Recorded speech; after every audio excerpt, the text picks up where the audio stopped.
Hi, I'm Roy Cohen with a tiny desk seminar on the ideal or the concept of delayed onset muscle soreness, or DOMS as it's often called.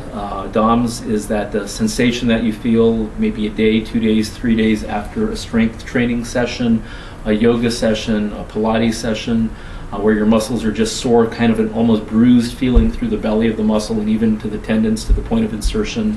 And there's a lot of common misconceptions about DOMS that I come face to face with every single day of my life, which aren't true, not the least of which is there's no real cure for it other than time. You can take Aleve, anti-inflammatories, painkillers such as acetaminophen, Tylenol, Advil, true aspirin, and none of those things will get rid of DOMS. Little is known about DOMS to this day. It's still widely misunderstood even in the fields of medicine and exercise physiology. It was thought for a long time that it related to lactic acid. That's a kind of a misconception by the general public. The medical and the physiological profession have never thought that. More recently, it's thought that delayed onset muscle soreness is the result of histamines that get secreted from the muscular tissue in your body to help heal it through the eccentric phase, after its adhesions are torn through the eccentric phase of the exercise.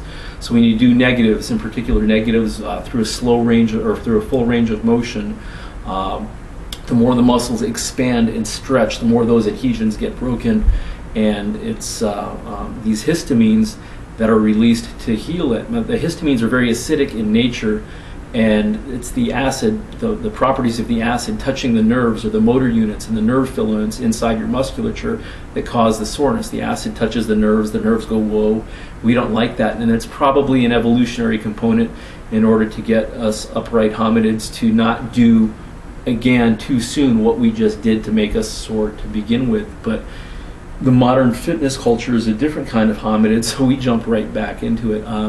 For myself, I'm actually a little disappointed if I'm not sore somewhere each and every day of my life, and I make that distinction between the sensation of soreness and the pain of injury or aches and pains. Those are very different. That's not what I'm talking about. You want to be cautious with aches and pains. Let your instincts tell you what's an injury and what's just soreness. But for me, soreness is a very good inventory of what I'm made of. Generally speaking, things that make you more sore than others, or exercises that you have not done for a while, or if you've never done them before, there's a chance you're going to be a little bit more sore a day, 2 days, 3 days after the exercise. But again, it's something that make the distinction between being sore and having an ache or a pain or a ding or a ping. Things that you feel symmetrically across the body. An example would be in the back of one arm, the tricep muscles, and the back of the other arm. If you have a little tightness or a little stiffness there, evenly, never really too concerned with something like that. When you feel something isolaterally, that is, you feel it on one side but not on the other, maybe that's a reason to be a little bit more cautious. But with regard to delayed onset muscle soreness, in the words of Bob Dylan, it helps me know that I'm really real, although I don't think he was writing about exercise. Have a great Thursday. Thanks.